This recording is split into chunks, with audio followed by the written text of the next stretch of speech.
That's recording. Yes.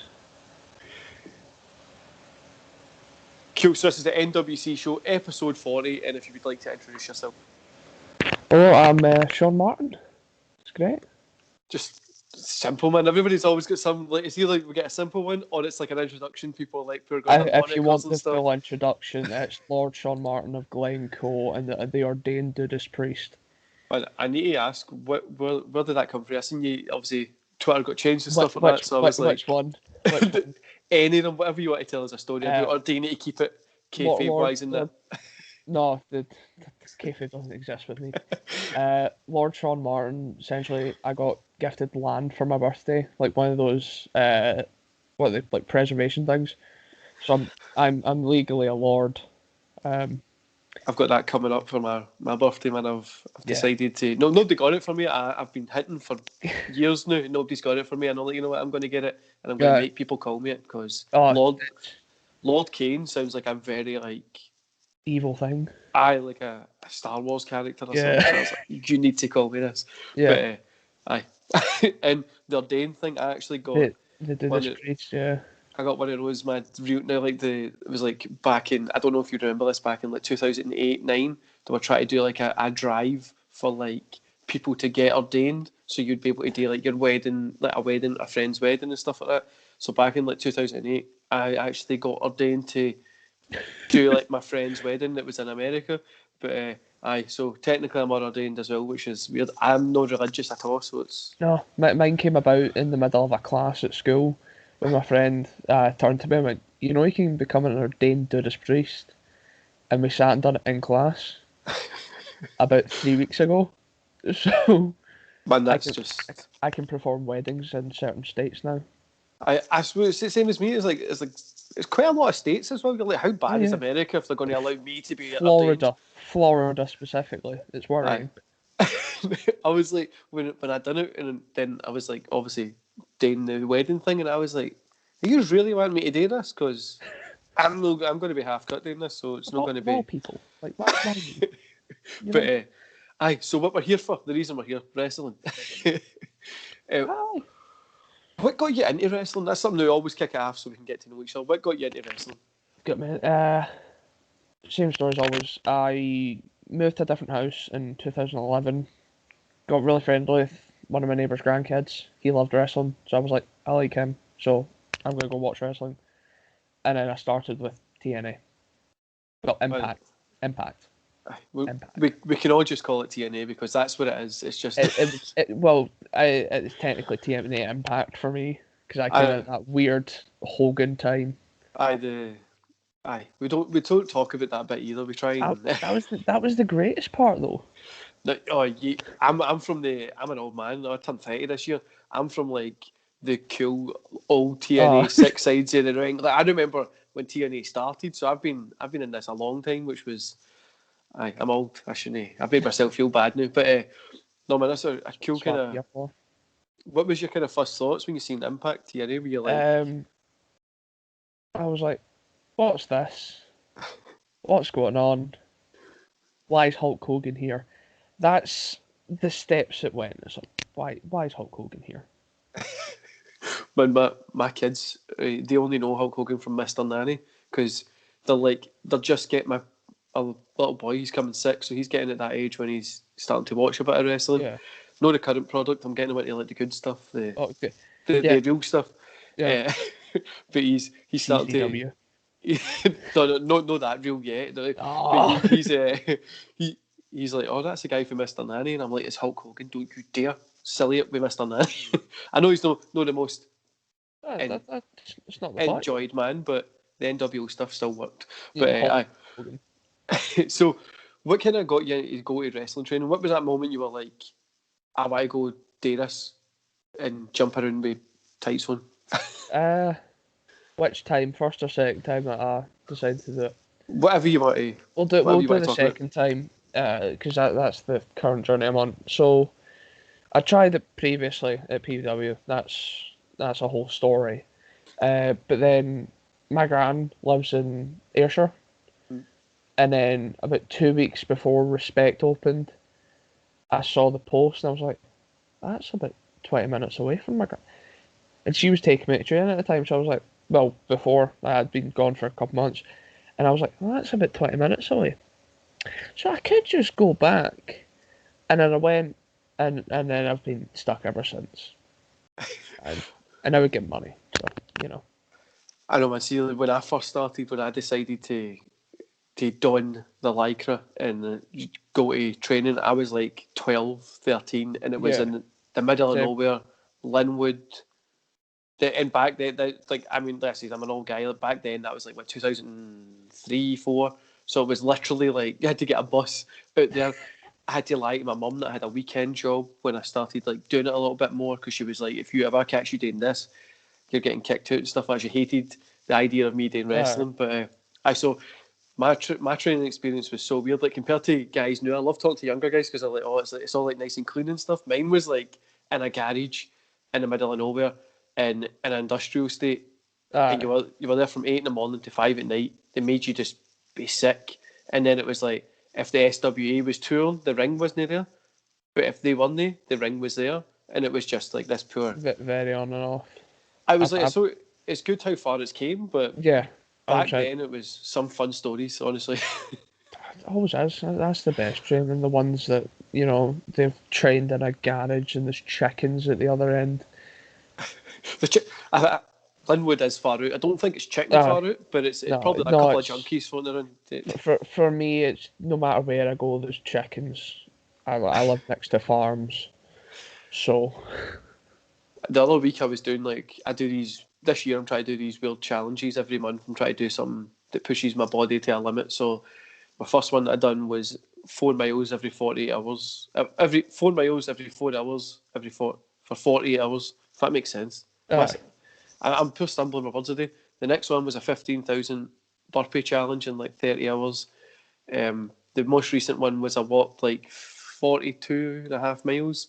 I try to do it in like a poor record time. So I'm doing these weird challenges, man. So I was out when I was doing the walk, I was out in the middle of nowhere, and it was just like chickens, cows, and it was like just all this weird stuff. Because I'm from like Glasgow, literally the city centre of Glasgow. So when we leave, it's like, what's this, grass and stuff? This is weird. Grass? You're like, is this what other people? What's a tree? It was weird, but it was really nice, man. It was a really nice. And I live in farms and the city centre's alien. Aye, man. I've not been in the city centre for a year, and the first time I went in was just there because obviously COVID. I've been working from home and just been spending time doing these stupid challenges. And I've just been. Then I went into the city centre to get some like new jeans because I've had the same pair of jeans for like 2 years, and I was like, "This is weird, man. I don't like all these like. This is weird. I don't like people anymore." I was like, I'm just going to go back to the. I was meant to be in the centre on Saturday there, but then people complained because it's going to be raining all day, and I was like, bunch of wimps. Well, that's one thing that's when I was out doing like my run, it was nice weather. But when I was doing like the 48-hour challenge thing, it was raining constantly, and people were like giving up or I can't go out for a run because it's raining, and I was just pure like shouting at people like you're just lazy. Get on with it. It's a bit of rain. We literally live in the one of the rainiest countries in the world, Scotland. It rains all the time. It's not been that bad the past couple of months. It's not really been that bad the whole of COVID, but you know the minute that lifts, that's it. The moment like August hits and like everything's semi back to normal, it's like rain. Aye, for 6-7 years, like it's for the next millennial. When it was a guy that had on one of my earliest podcasts. We've went on a tangent, but we're staying in the tangents. One of my earliest podcasts, the guy was like, "Oh, it doesn't really rain here," and I was like, "Oh, it can sometimes rain for like 2 weeks straight. Like Scotland's like just rains." Stop.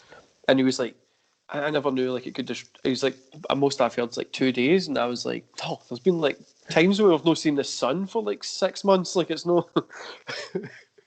But Americans again, knowing what the rest of the world. What's rain? What's snowing in February hits, and it's like that's snow. Or a couple of years ago when May hits, which is another weird situation. But back to the reason that we're here is wrestling. that thing. But we'll get into today talking about today's product because I don't know if you've been watching my YouTube recently. I've been literally shouting at the camera and I want to get somebody else's opinion on it. Obviously, I talk to other YouTubers, but somebody else's opinion. How have you been finding today's product to you? Obviously, don't burn yourself for any bridges in the future. Let's see how many bridges I can burn. Right. Cracks his knuckles, starts burying dead companies that haven't been around since the 80s. It's a strange one because some companies are doing better than others. I think we all know the ones that are not doing so well. And there's some that have managed to sort of separate themselves as one of some of the best wrestling out there. Like Impact, this past year's couldn't have been any better for them. Mm-hmm. Ring of Honor really came back when they brought the Pure tournament, which I loved. That really sort of set something up. AEW just kind of done their thing.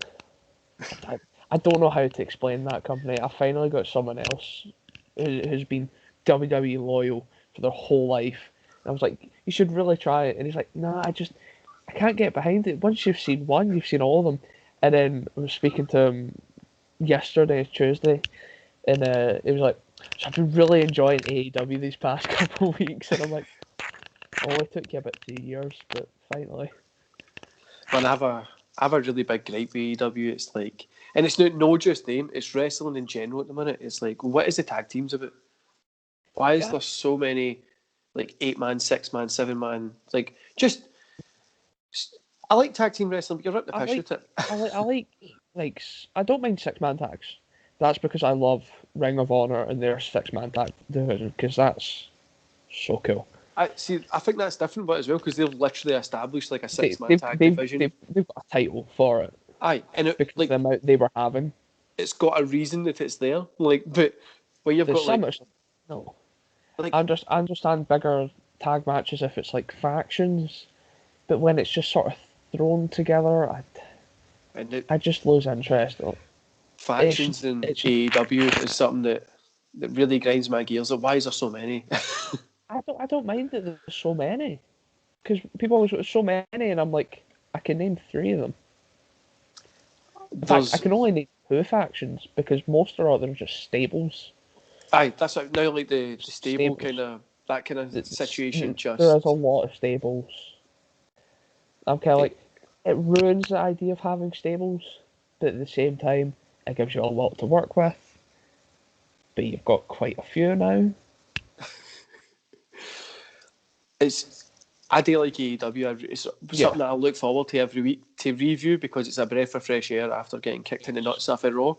Then you get that we bring up from NXT. AEW gives you it. Then you've got Impact, which is just mostly good. And sometimes with the teleport and stuff. Then Friday just a wee bit doing again. SmackDown.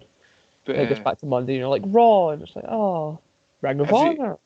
Every week I go into it like they're going to do something good. They're going to just look at NXT and see people being happy watching this, and they're going to do something there.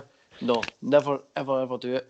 And like I was saying, man, I think I don't know, I feel wrestling just doesn't know what to do at the minute. Like, the big companies are just kind of like... The big companies are trying to make wrestling cool again, which one of them's succeeding at. One of them's trying to succeed at, but it's not working because they're stuck in the 2000s. It's not changed.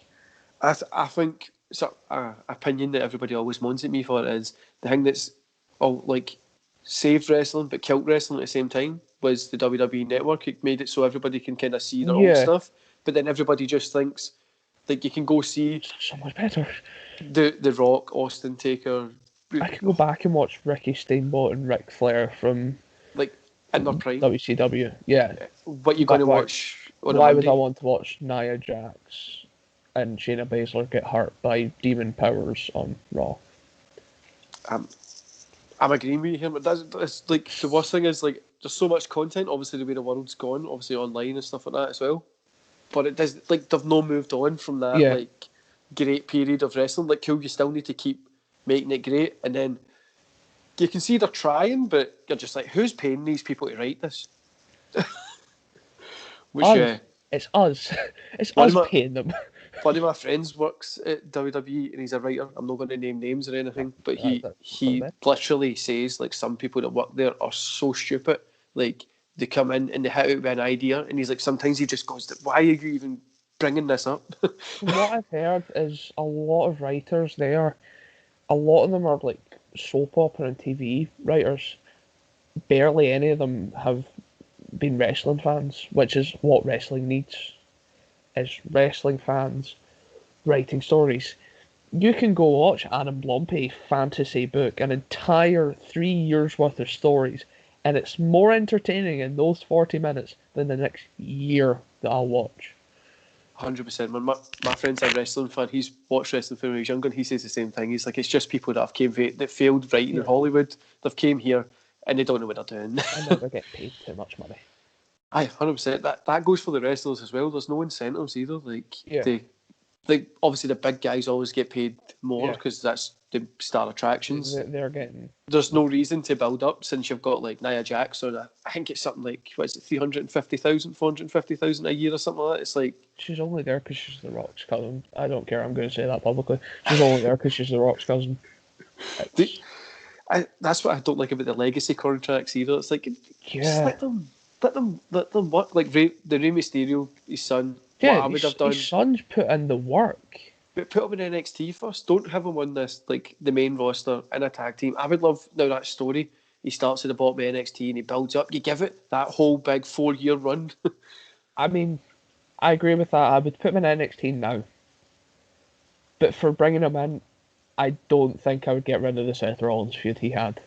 No. But after the SummerSlam match, then just bye. Go see Triple H. Go see Shawn Michaels. Like they could have worked it in like a loser leaves the main roster, something like that. Loser leaves town, and they really just go down the road to the Performance Centre. And then he needs to work his cell back up because I think it's some long-term story instead of from right guys. We've got a pay-per-view at the end of the month. Let's throw tomatoes at a guitar case. Here's Dominic with a cake. Man, it's a rant-filled situation, and like, a few people say, "Oh, they're booking it for kids," and I'm like, "My kids don't watch this. I literally need to talk them into watching it." They're not, but they shouldn't be booking it for kids anymore. We've established getting kids into wrestling. When you look at the Attitude Era, that was not writing for kids. That's when I grew up. So when I got into wrestling, was that Attitude Era time? Because, like I say, I'm old, but I got into it because it was cool. Like, these guys were doing stuff that was edgy, and I knew it was edgy as a 6-year-old, 7-year-old. I was looking up to it, and then, obviously, in school doing the DX sign, you get into trouble and stuff like that as well. I don't want them to go back to that year. No chance. No, I think that's what everyone said. But what I like about AEW is they're literally pushing that. They're trying to make it a bit more edgy. Blood and Guts was... The clips I've seen of that, they're trying to push this of, we're going to be edgy, so younger kids look up to this and go, that's cool, we're going to watch that. Whereas WWE, it's demon powers. Man, it's so soul destroying because like I says, I've saw it coming from like the Attitude Era, the Ruthless Aggression Era, going through all the kind of stages, and I remember being like, when I was 15, 16, back in the olden days, and being like, oh, this isn't that good, like the 2008, 7 time, and being like, I would just love to be able to go back to do some sort of those stories to this day. Like, the stuff that they're doing is, like, I have a fantasy booking thing that I do every week. I've only started it 5 weeks ago, and I feel that I'm booking it better than WWE. It's like, just some ideas, take some. Take something, please. You don't even need to pay me, don't even tell me you're taking it, just take it and run with it. You do it. Question why this feels familiar, and then you realise it's like I should be paid. I'd be happy just for it to remotely be okay, but like you were saying, AEW is trying, but the worst thing is I feel AEW is trying a little bit too much. So like it's like now when somebody's trying to be cool, like they're pure trying to be cool, and you're like, God, just stop trying to be cool. Like, it's just really cheesy.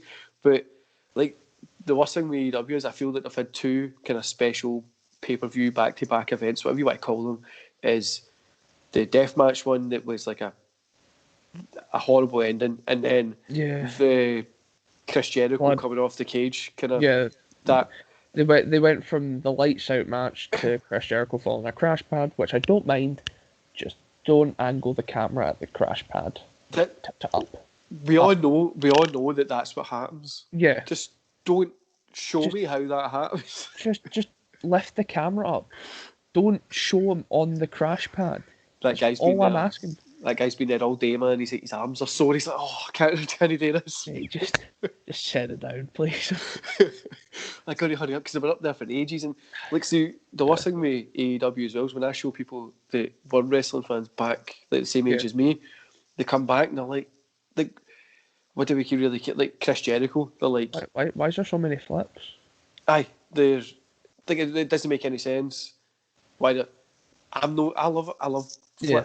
I can't do flips because I'm like a lead balloon. But I love the flips, but there's so many now, and it's 2016 me was like, that's awesome. Me now is like, I don't really want to do that myself. So can you all stop doing it? Because then it sort of puts an expectation on me to do that sort of stuff. No, that's not happening. I think it's just, obviously, every single person that I've had on here that's ever stepped in the rings just says the exact same thing. I say the same thing, is there's far too many flips. Like, when I was in there, like, I didn't know why I sit and do flips. I didn't know why I get a ton of flips done to me. Like, yeah, make it a spectacle. Do it 2 or 3 times a match. There you go. Don't flip out of a headlock halfway through a match.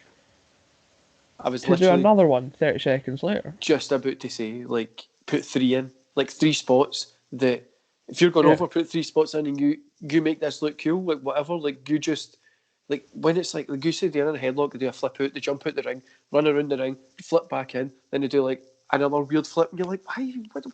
What?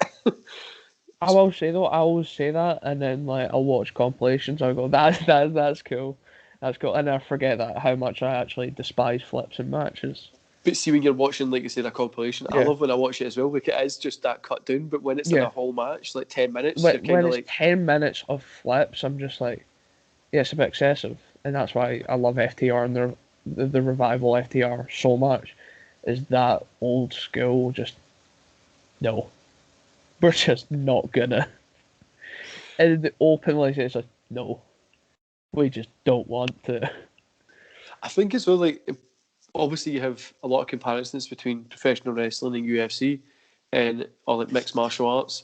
They're not the same, but if you can literally go see people in a ring doing similar styles that people in WWE try and do, or people in like professional wrestling try and do, it's a cool merger that you can kind of try and work with. But I love people with legitimate backgrounds coming into wrestling that actually want to do it, not just because WWE's paying them a lot of money. The people like, Anthony Ugo from AEW finished a match in 30 seconds with a punch. And it's believable. Because he's a boxer. I get that, right? But again, I just feel like it doesn't fit the AEW narrative. It doesn't, but at the same time, I like it because it's better than Big Show punching throughout a match. So then it goes, well, and he wins. It's better than that. Big Show throws 20 punches a match, and then just this one big punch he does ends it. Whereas his one was just out of nowhere and it's done. I was like, I like that.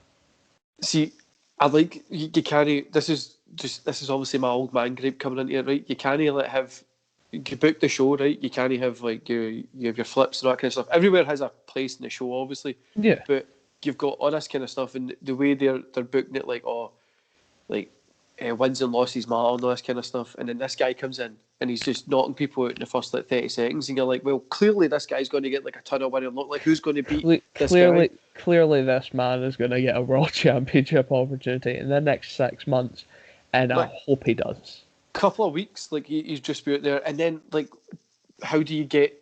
Obviously, then that's the story of how you can work that. But so obviously, he's not that built up within He's getting fed AEW to yet. Cody Rhodes. He's getting fed to Cody Rhodes because did you know his dad's Dusty Rhodes? I don't know if he's told you.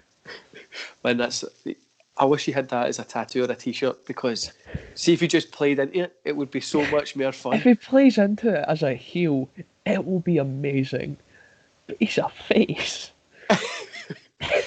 See as well, he's just so easy to hate. Like, to look at, you're like, I really don't like that guy. I love Cody.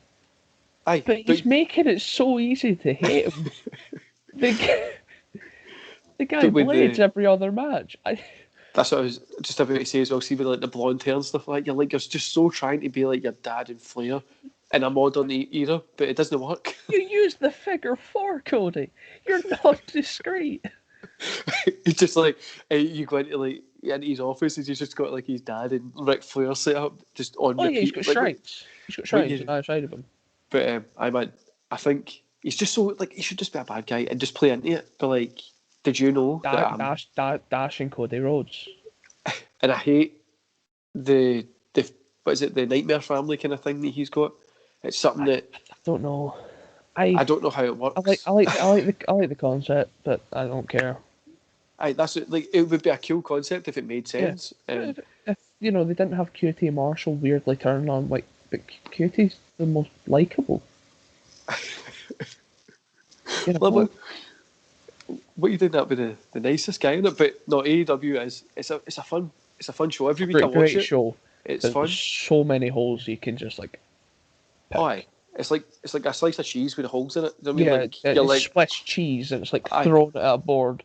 It's just all the words of AEW, and it just picks out random ones. You're like, oh yeah, that's a good point actually. Swiss cheese. That's what I was trying to say. Yeah. I'm not a big cheese eater, so. No, but it's so easy to like. But then you're saying it's so easy to hate. But then you look at WWE, and it's like it's so bad to hate them because they're just You they feel make it so easy. So bad. They make it so easy, but they're not trying to. You feel bad for them, but at the same time you're like, it's your own fault. Like what I always say with Raw as well is, and when people keep going, for the past 3 weeks it's been terrible, like worse than normal, but then this week everybody was commenting saying like, but it's been better than the past 2 weeks, and I was like, that's a very low bar. That's like having like standing on dog shit and then getting a bird pooing in your head. Well, the two of them, it's still shit, but it doesn't make any of them better. Maybe one's better luck, but you're like literally one of the worst weeks after Mania of all time this year. Aye, it was dreadful. They thought they'd done something with bringing Charlotte back. They didn't. She's been gone for about 3 weeks, and I didn't care. I was hoping she'd be gone longer, if I'm honest. And what's with the WrestleMania backlash? Yeah, it'll be WrestleMania next year. But we get backlash literally is the after show of WrestleMania. We don't need you to put WrestleMania bring backlash. Back payback. Just give us payback. I like payback. I don't know. I think they need to cut the pay-per-views down. They need to. I think they should cut Raw to 2 hours. I know people are like, but Raw should be 3. No, cut it to 2 because the pay-per-views feel more special being 3 hours. And so my fantasy booking that I've got, right, I'll let you in it in case you want to watch it at some point. Is I'm cutting Raw to 2 hours, right? Because it needs to be. Because I get up every morning at 4 in the morning, 3 in the morning, depending what I'm doing in the gym that day, and I put that on. And sometimes it makes me even just put the weights down, and I'm like, fuck it. Like, I cut it to 2 hours, and I was like, put in a like after Raw show that's like 18 plus or whatever on the network. Yeah. You've got the network there for people that can be 18 plus to go watch it. Be a wee bit more edgy on the network. That's what it's there for. Do a teen-oriented show. See, there you go. Money, Vince. I know you want it. I'm going to send this to WWE. Just clip this wee bit, send it, and be like, just emails it like a day every day for a year. And they still don't. They did try and do that kind of teen thing that was Raw Underground. Remember, like the dumpster horribleness that happened. They had dancers, and then they got cut for budget reasons.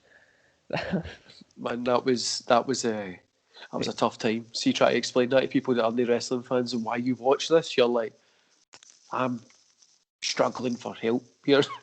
I liked the idea. But why was Shane there? It I was see. just a way to get him on TV. You could have Shane doing it if it was like that. It was like a PG version Yeah, of a teenage show. So it's like when yeah, somebody like my age goes and watch Nickelodeon, you're like, this is pretty yeah. shit. I don't even know if Nickelodeon's still around, but this is pretty. Show my age 2 times. I was like, I was like, well, you go back and watch a kid show, and you're like, oh, fuck, what's this shit all about? Yeah. But I man, it's hard. That And, we've obviously went in a pure rant here, like uh, ranting about wrestling. I But I can't hope wait to be blacklisted from AEW and WWE now. It's great. when there's see the people that I've had a guy that does AEW Dark on. He even says he's like sometimes you're like, this doesn't even make any sense. Like, like what we doing? Like, are we? But I think you can't just say AEW is bad or WWE is bad. Like the No, wrestling world is. it's such an opinionated thing. It I depends on your taste. Like I love comedy wrestling as long as it makes sense. I think if it's like you're watching a movie and then it just doesn't make sense. You're like, what's this there for? You're watching Star Wars and a horse comes in. You're like, why is a horse here? Or I was watching Star Wars today, man, and I remembered how annoyed Disney made me with their other movies. So that's that annoying. Disney and Star Wars. Man, I've been thinking recently. But obviously this is just turned into a conversation about how shit wrestling is at the minute. Yeah. But do you Yeah, think WWE's trying to get to the point when it's like, how low can we bring this product to to Disney will buy see? us out? To see if like people will continue watching this, and then Disney or Amazon will take it because Amazon's got what's it called? I think OVW. They put OVW up on Amazon Prime. They had Chikara for a while. I know, like it could be Couple of looking at years ago. maybe, and Vince is just sitting there like, I'm going to cash I out and mean, go live he somewhere. did. He did just sell the network to Peacock in the US. But can you imagine that? It's like one day just randomly you look in your phone, it's a Disney Plus advert, and then just Drew McIntyre's face pops up, and you go, "Wait, what? Why is Stone Cold on Disney?" Man, it's even the saddest thing is Disney is as annoying as they can be when they get stuff. Might even make this a wee bit better than what it is right now. See if Disney take it. All I ask is that they bring back Paul Burchill and give him back his pirate gimmick. That was unrightfully taken from him. I mean, it was stupid, but that man is amazing. Man, if you're a good wrestler, good worker, it makes sense. Like we keep saying, if it makes sense, if you want to be a pirate and you can work good, go do it. Like, let it run. Definitely not being a pirate when I come back. Man, but aye. So, how bad the product is? I'm trying to remember. This is why I list the questions out so I can kind of get its back on track. But Where are we? well, we are just about what do we like and dislike about it. So we're kind of still. Uh, So it's all right. We're still something that we like. Talking we've about been on something that we like. something like Ring of Honor bringing back the pure championship and the pure rules match. That makes me so happy because I love them. They've got enough workers there, and they've shown that they can put these matches on, and it's all down to Jonathan Gresham.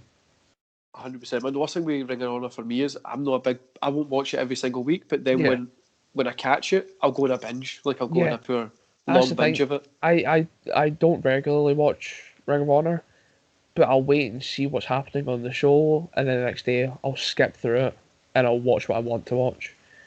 Because there's so many people there, that's a place I want to work because the talent they've got, guys like Vincent, Tyler Bateman, Dalton Castle, Jonathan Gresham, and I could go on for quite a while because Ring of Honor are very smart and they're just like, we've got all these people. You don't. You're not getting them. We're not making the same mistake we did last time. I think as well, see, like things like Ring of Honor, MLW, they're starting to stand out a little bit more as well. Like it is more that wrestling based. Obviously, they still have comedy parts in it. They still have the hardcore styles, a chair coming out and getting used, but getting used in the right way instead of from it being like when WWE does it, I'm going to bash them again, and it looks so fake. Vincent's cutting Matt Taven's head open with an actual axe. Well, I was going to skip by that one, but we can bring it up. No, we will bring that up. Man, I remember when I was in the ring, the first bump I ever took on thumbtacks. It was one of my best friends. he powerbombed me on it, and I was just like, why am I doing this? Like, I'm not getting paid that I good. do And that with normal bumps. It's fine. It's like, why am I doing that? just lying there like, I'm gonna get back up. is it? People don't realise like how hard it is to Oh actually yeah, it sucks. It's get not back fun. up. But I always, so the reason I left is I broke my neck. But everybody always says to me, "Oh, how did you do it? Was it like a cool move, or was it Yeah. something?" I actually just No. fell off the side of the ring. Like it wasn't. Uh, There was nobody there. It wasn't in front of people. it's It was just before the show. it's one of those ones like, oh, so wrestling, you must always get injured in matches. No, you'd be surprised the amount of time I've almost broke my thumb tightening the ropes. Oh, It's the ring's dangerous on itself. the setup of the chairs and stuff like that as well. People need to like slippy and like. Setting up the chairs isn't too bad. But like trying to get rings into ceiling venues with like really low ceilings, you're like, why did we put this venue? All right, it makes us a lot of money. There we go. I get what you're saying. When I've done a lot of that myself as well. You go in, the door's just like a normal house door, and you're like, what the? I always like when I get to the venue, if I'm there before the ring van, I'm looking like which doors do I want to bring this into the. Well, which fire doors have we got? How far are we going? It's always the worst. When it's in a swimming pool, when you need to walk by the swimming pool, and there's people who are playing, and you're just like walking around with like the. I've never had to do that, and I'm so happy.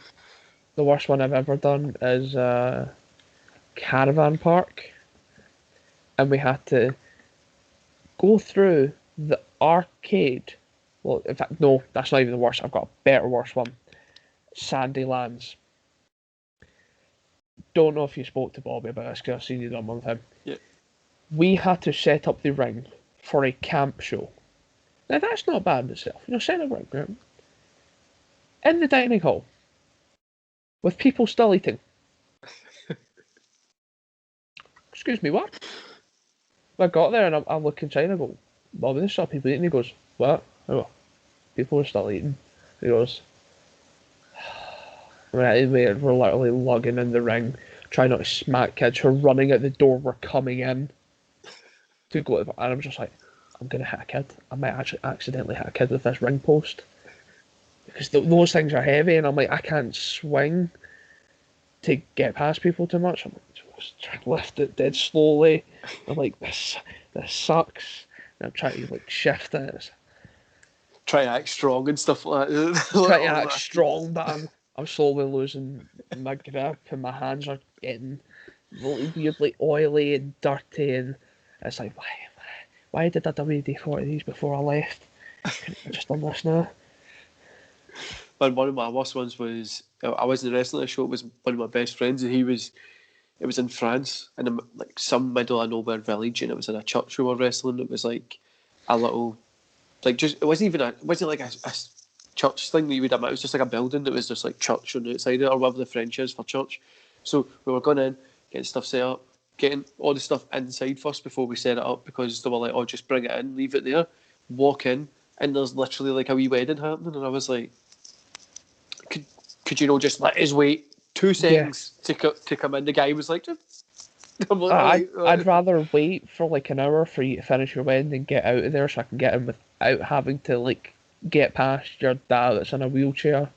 Aye, but, it was like rush to set up a ring. It was like four people just like there. This was like 2 o'clock during the day. It didn't start till like 6, so we had a bit of time. But it was just like, why are you telling me to bring this stuff in when there's like we were comfortable outside just waiting? Like, why doing this when there's a wedding? But I think the shortest time I've had to set up a ring was set up an entire show was we got the venue at 4, the doors were at 6 or half 6. Not a lot of time to unload a ring van, get the ring in, make sure the ring's safe, make sure your sound equipment's working, get your entrance way up, set out the merch table. You've given us how long? Right. Everyone, come on. Right, we're working and we're not getting paid for this, are we? No. Right, let's go. Man, that's see that kind of stuff, those weird stories and stuff like that. Like they're valuable. There's no amount of money that I would, take over these stories. I know, man. I think I've got a bunch of stories that feel like wrestling, like Yeah. just weird stories, like weird things that have happened. But like, I normally share them with other wrestlers or people that I know. I try and keep them off the podcast. I try and not talk about what I've done in the past as much because there was a lot of weird stuff. But I try and avoid talking about what I was doing. Yeah. And I try and get other people to say their stories. But when the time comes, I try and like drop one or two in there. Yeah. But it's a fun experience to say the least. It really is. It's something that you're gonna value the stuff outside the ring more. Like, you'll like matches and you'll have reasons for liking those matches. But I can guarantee you've had a better car ride with someone else than that match. But like I said, I met my best friend through there. He unfortunately passed away when I was younger, which was shit. Obviously, I don't know how else I would say that. Like, but Great time. which was just Lovely. fantastic. But It's like a birthday party. And if people don't understand the sarcasm of Scottish people, this is what it's always like. But it was like he was like 7 feet. He was from Africa, but he was born in Russia, so he had this weird Russian accent. But he was like really dark. That's terrifying. He was terrifying, and he was like shred. Like he wasn't like one of those big people that are like quite heavy. Yeah. Like he was heavy, but he was like shredded. Like he was like just jacked. And I was like, and then obviously you've got me. I'm not that tall, and I'm not that built either. And we used to just be when we stand next to each other, just look like that Arnold Schwarzenegger movie Twins, for like the big giant guy, and then like me, I was Danny DeVito. I had to accept it, but the stories that we had from back then was just insane, and that goes for just everything. Everyone, like going to the pub after it, or like just nights out driving, like you say, like your car breaks down, or you're in a hotel room. Having to take a detour through a valley where you can't get phone service, and you're having to try and phone the guy who's already at the caravan park waiting for you to tell him, we are going to be late. Can we push this show back? Because the show's meant to start in half an hour, and we're about an hour away. I know we've all got those stories. One that I've never told anybody. I'll give you the honour, but I've told people, but no on the podcast. Yeah. You know what I mean when I'm saying that? Yeah. Is we got lost somewhere, and it was like just in the middle of nowhere. I think it was when my friend, so he was called Hugo, and he was wrestling in Holland, and it was over there. And Holland's always quite flat, so there's no that many hills, and we got lost. We were just driving around, no clue where we were going, and he put me on his shoulders. And I had like this torch, and we just started like shining the torch because we knew we were in maybe like 4 or 5 miles or something, like we were close to it. So I was just shining this torch, and then the guy was on the phone. He was like, "Oh, I can see the torch." I was like, "Fucking like a big lighthouse," you know what I mean? Just sitting there, like, "Can you see us?" Now, if I ever get lost in the middle of nowhere, that's what I'm going to do. I'm just going to turn to like whoever's the tallest there. Which I'm not going to say it's going to work. And at that time, there might have been substances, but I'm not going to say it's going to work. But it might. It was Holland. Yeah. It might work. I can't wait to be in the middle of a valley trying to do it, and I realise, Sean, you're around hills. This isn't it. The town is about 3 miles away, and over that hill. How are you? How are you doing this? They still see you. I can see you. Like what? But no, man, that's one of those. Like we say, it's for people that are watching this that want to get into wrestling or are like trying to get into it. It's the take every day as you're in it as like I tell my partner and that kind of stuff like about the stories that we done, and she's like, "What? Like, how did you end up in that situation?" I was like, "It's wrestling." Like, what the? That explains everything. You can stop there. You just go wrestling. That's literally it. Plus, obviously, I think nowadays as well, it's a little bit less to have the enjoyment stories because social media wasn't, well, it was big, but it was more like MSN and Bebo and stuff like that when I was doing it. And then now you've obviously got Facebook, Twitter, Instagram, YouTube, everything's everywhere. So it's a wee bit harder to have those special moments that aren't going to get shared, or somebody does take a picture or something. You've got like those kind of wee cool moments in the middle of nowhere, standing on somebody's shoulders, like fucking waving a torch. It's what happens, man. There was a place for everybody in wrestling as well. So like, whether you don't like being thrown about like a rag doll, maybe you can talk. Maybe you can do a hell of a promo. There you go. You could be a manager, ring announcer. You could commentate. You could be a ref. everything in wrestling just falls in place. I've really been dying to get back into doing something, but I don't think I'll get back into doing wrestling because I feel like, not that I've done it, but I feel like I've got the itch to get back into it after speaking to you guys, and I'm thinking maybe like doing a manager stuff or something like that, like just bring something fun to it. When I was talking to Bobby Roberts, he was like, just come down, and he's like, just come in, and I was like, I can already tell. I can already tell. I've known the guy for 3 years now. Yeah, his first one. Come on, then. Aye, that was literally the first thing he says to me. It was like just mowing down, and I was like, don't tempt me. That's what Bobby does. He brings people that haven't been to a wrestling school back, and for years, and I mean, see, we have quite similar work ethics as well. We had quite similar injuries, so it's kind of like we kind of, and I've been a, like, I feel like I'm an old man saying like I've started wrestling training back in 2002 and 3. When I talk to guys now that were starting training after me and I've had the whole career, I'm like, I'm so old. Like, this is, I feel like a grander bit in wrestling. That's, you start young and then you've got like this whole long period of your life. As much a detriment to your body as which a lot of people argue for. I'm like, work around that. Don't bump. Don't bump. No one likes to bump. When the problem what happened with me is when I broke my neck, I didn't. So I was when I was in Holland at that, trying to do the light show. I think I was off injured because I had a knee injury or something at that time, and I was getting back into it. So I was coming back, was buzzing because I was like, I'm going to start traveling. I was getting like a wee booking, and like, because Hugo was like, oh, let's go Germany and stuff like that, get you a few bookings. But I was running on the side of the ring, like, and I just for some reason slipped, fell right on the top of my head. Broke my neck, but my neck was in a pain. But I was like, I need to manage for, like, I can't just miss the show. But I didn't just miss, like the next day you'd be like, oh, you would just go to the hospital. I waited like 7 weeks, and then I went and I flew home and everything, and it got really like to the point that it was like red and swollen and stuff. So I went, and the doctor was like, he's like, I normally don't. He's like, obviously we need to be professional, but he's like, what the fuck did you do? I was like, oh, I fell off a ring. He was like, broke your neck, like you kind of need to.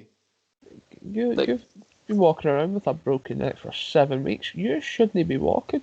No, but it was like, oh, my legs are getting sore, and my arms were sore, and I couldn't sleep and stuff like that. And he was like, how did you, were you in pain? I'm like, I am in severe pain. I hate coming to the hospital and stuff. I'm in severe pain, but I just kind of ignore it because I put it down to wrestling, mate. I don't know if this is pain because of a neck injury or pain because I've been getting through around the ring, so who knows what it's going to be. But that's my weird story. But like we say, if anybody out there who's like, why get into it, obviously we're moaning about wrestling at the start. Just go enjoy it because it's so fun. It's really. You're allowed to moan about wrestling.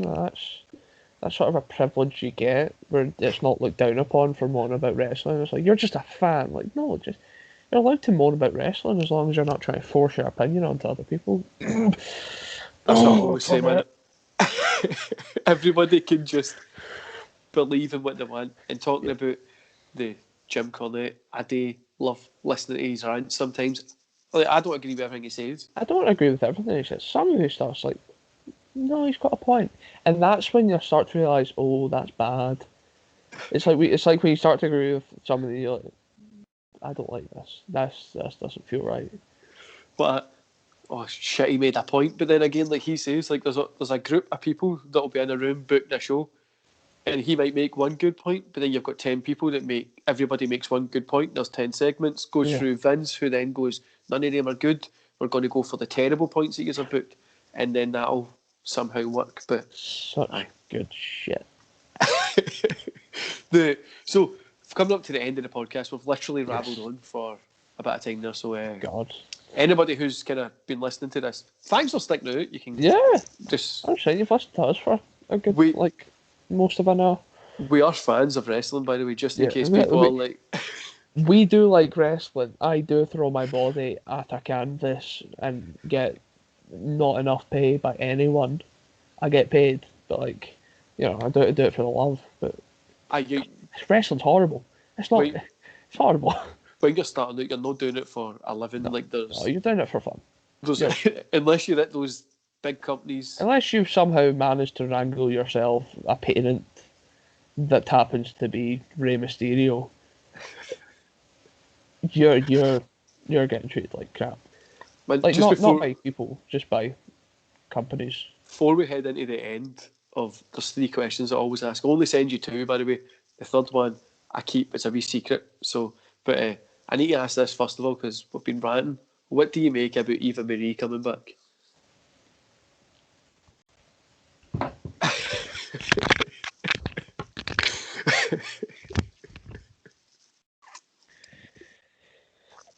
I get that's the podcast funny. See, like, no, I get the feeling, man. When I seen it, it was a rant. But see, the as well, the way so I work in marketing and advertising, right? So we're the worst people in the earth. Like, nobody likes what we do. We try. So, nobody likes us, but you buy everything that we do. But no, I'm just my thing. no, like, I know that nobody likes what I do, like, because obviously it's trying to convince people to buy a product that they might not necessarily want, and how they can take their money away from them into another company. But anyway, like, if somebody came to me with evolution, I would slap them. Like, and I know the process they've went through. They've like wrote it down and then being like, you know what, that's money, and it hurts me to see. My problem is not with the evolution thing. My problem is with the fact that about a week before that, they literally released the Iconics and Mickey James. And that doesn't sit right with me. Man, that is well, right? But see, like, coming from like a creative standpoint of it, is see what I know how they've come up with it, and I'm like, fucking. Remember Emelina? Yeah, there we go. Aye, that's the same thing. Couple of beers, they've sat there, they've wrote a something, and they went, no, what, this is going to make cash. I need to go up the road. Emelina. Just process. Aye. So I think I get your opinion on that. It's terrible, and it's another reason why Raw is just fucking. It's like 3 hours of why, literally 3 hours of why the hell are we watching this? Why Alexa Bliss got demon powers? And see, I literally spend most of my Mondays. If you ever watch any of my shows, right, I can normally record them 3 or 4 times because at some point I'm just like, what the fuck? To start, like, I'm trying to get monetized on YouTube, so I need to try and lessen the swearing. Podcasts are different; they don't mind swearing on podcasts, but the reviews, they don't like when you swear on them. Just in case anybody out there's trying to get to it. Anyway, questions. Who's your favourite wrestler of all time? All time. Fan-wise, Jeff Hardy. Wrestler-wise, William Regal. Man, I've got a funny story about Jeff Hardy. So I went and got when I was a kid, it was the Hardy Boys. I was going to go get something signed. So it was like Edge and Christian, Hardy Boys were there. I've literally still got these, but Jeff Hardy wasn't there. I don't know what he was doing. He was away, he was injured. I can't remember what the excuse was that was there, but Matt Hardy was there. And I always nearly everybody likes Jeff Hardy better than Matt Hardy. Everyone used to like Jeff Hardy more. Now it's like, Matt Hardy's kind of cool. Jeff was the coolest one for the people. Yeah. And then when I was there, I was like, oh, this is shit. And he signed something for me. And then I've literally still got it, like, just sitting down there. And then, like, I just remember being put like, this was shit. Like, I got to meet Edge and Christian, Edge was the cooler one at that time. But Matt Hardy signed the thing. And I just remember being poor to my mum. I was like, this is shit. You should just get your money back. Like, this is a waste of time. Like, I was an ungrateful kid. Like, I was just at that point in wrestling, like, I knew my favourites, and that was my. What Jeff Hardy? Oh, man. But the worst thing is she set my expectations up of Jeff Hardy being there. If you didn't tell me who was going to be there, I would have been happy. If you told me there'll be people there, who's going to be? And on the William Regal note, man, I'm not a big fan of William Regal. I get that he's a good wrestler. I can enjoy his work from a professional standpoint, but the in-ring ability kind of stuff. He's great in the ring, obviously, but I just haven't related to that character from a fan perspective. Like, his whole thing I don't think anyone was meant to relate to that man. especially in his last WWE run. It does not fit. Like I don't really. I think I've watched a handful of his matches. Like it's no somebody that I would go out my way to be like, I'm going to go watch a William Regal match. But like I says, when I was doing it and I was learning, that's when I watched a handful of them. You Cause, immediately go to William Regal. but aye. No, I'm still saying like if I met him, I'd be like, oh, I Yeah. don't really like your work. I would probably shit myself. But like, Shake his hand and you're gonna keep eye contact. You're not looking away. so, what is your favourite event of all time? What's an event that you could be like, and that could be one that you were on yourself or one you've went and seen that's local, whatever, anything at all? Nah, no egos here. I don't know. Because I've watched so many, and there's so many that I look back and go, oh, there's people on that no. So You can pick a few, man. I always normally try and narrow it down to like three, but I think it'll be Takeover Brooklyn 3. It was the first Takeover I watched. It's the one where Drew won the belt, Adam Cole turned up, and Asuka beat everyone up. Takeover War Games 2. First War Games I watched live. And then I think anything from AEW in last past year, basically. Most of that stuff was just solid. I agree. Most people pick WrestleMania 17 as in their staple. Like Never watched it live, so I can't. Sorry. That's That's my problem. That's what most people are like. This is the greatest pay-per-view that's ever happened. Obviously the AEW stuff, it's been good. I'm not going to sit and say it was the best because there has been a lot of like we say about the Cody's on it.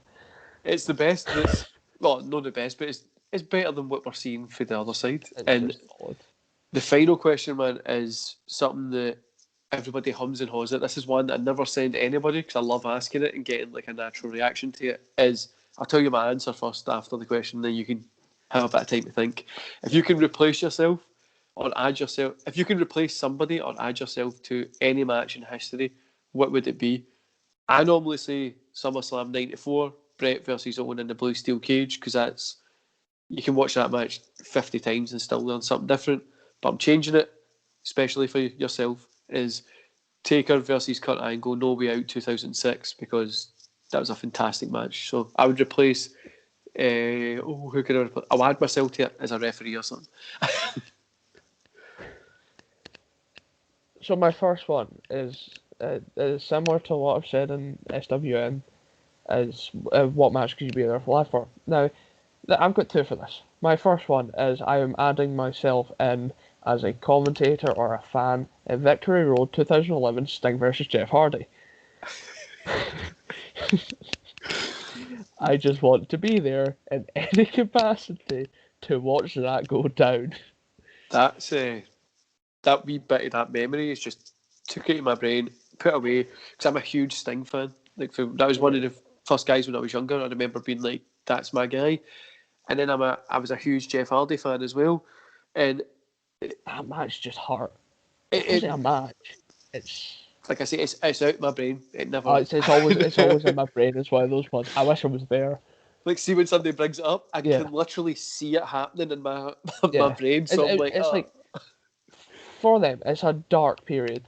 For me, we should be able to look back at that and laugh because of how stupid it was. Uh-huh. But as a realistic wrestling match, don't know. I generally don't know. I don't know what I would add or replace it. I don't think I could replace anyone because that's just hurtful. Adding, then you change the match. You can't pick an amazing match. I mean, then it's like you could put yourself, if that amazing match still happened with you in it. So, for instance, like Brett against Owen in the cage, I would replace Owen if I could wrestle like Owen. If If the entire match, the quality stayed the same, yeah, right, okay, that changes things now. I'll go with my original thing, like, the match would change. I think I would put myself in there for, like, I don't know, I feel like I'd want to do something with, I genuinely don't know. Why is this so hard?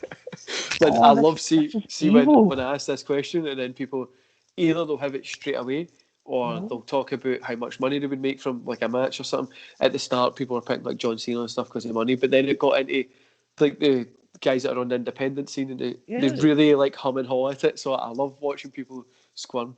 That sounds pure Evil. sadistic, doesn't it? It's an evil question to ask. The main event mafia, the weird one, and the sort of end of the Aces and Eights feud.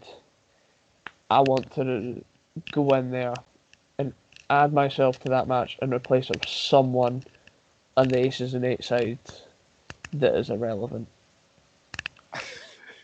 Like, let's face it, half of Aces and Eights, I forget who you are. I'm pretty sure Bischoff's son was in there at one point. Man, I couldn't name most of Aces and Eights. Like, I can name like the weird ones, like D'Lo Brown was there, Bubba Dudley, Devon Dudley, Mr. Anderson was there, Kaz was in it, Doc Gallows, AJ was there. it's such a weird time, and I love the story leading up to Billy Ray, and after Billy Ray, we don't talk about it. no man, is it as the first time somebody's picked a TNA one, Yeah. Impact, whatever you want to call it. It's Impact. At Instead that of time, from, it was Impact. I'll always still go back to TNA because that's a fond space in my heart with Samoa Joe, AJ, Christopher Daniels, just Jeff insane. Jarrett. We forget about that, but that's what. Jeff Jarrett doesn't exist. Shh, don't talk. Sting came in, Kurt Angle came in, right? We don't need to talk about the Jarrett bit, but aye man, thanks for being on the podcast. It was literally a cool chat. Literally, we've bitched about wrestling for the past hour. Only So took us like 3 weeks to get here because both times we went to do it, one of us was ill. man, see on Friday, I done my kind of Impact review, and then after it, I went to go make a phone call, and I was put. Oh Jesus! I've got a podcast tonight. I was like writing stuff down, and I was like, I don't. So I tried to rest my voice, but I was like, you know what? I'm not going to be able to do this. This is just going to be. But it was worth the wait. It was like a good worth the wait. I was going to say something, and I was like, no, I better not say this. A bit weird, but it was worth the wait. Where can people find you? I've got your Instagram, your Twitter. Where can Sean MPW and everything? Pretty much. Facebook as well. Don't bother trying to get the TikTok. I don't use it anymore. I like random things on it, and now my TikTok's a cursed place. So I just go follow me on Instagram or Twitter. Twitter, because I'm more active and I like interaction on it. Please. Anyone. Aye. I'll get your stuff shared out and stuff like that as well, man. But again, thanks for being on. What I'll do is I'll end the podcast there, and then I'll tell you dates, times it's going to go up and stuff like that. Yeah, no problem.